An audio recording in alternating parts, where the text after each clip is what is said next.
High বন্ধুরা, Amit creation চ্যানেলে আমাদের সকলকে স্বাগত জানাই।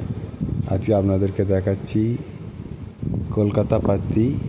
এটা পাতি লেবু, কলকাতা পাতি হিসেবেই খুব বিখ্যাত। এটা সিডলেস লেবু।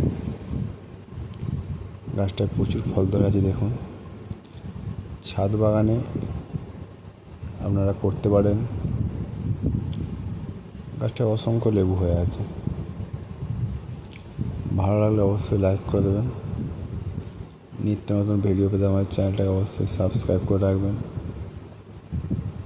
গাছটায় দেখুন থোলা থোলা লেবু ধরে আছে, চালের লেবু গাছ। আমরা এখানে জৈব সার বেশি ব্যবহার করেছি। গাছ একটু ম্যাচুরিটি হলেই এরকম প্রচুর পরিমাণে ফল পাবেন আপনারা।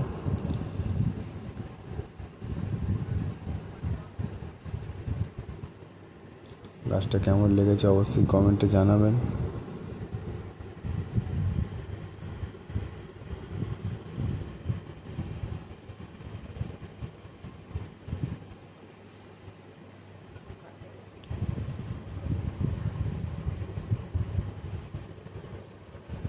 ভিডিওটা দেখার জন্য সকলকে ধন্যবাদ।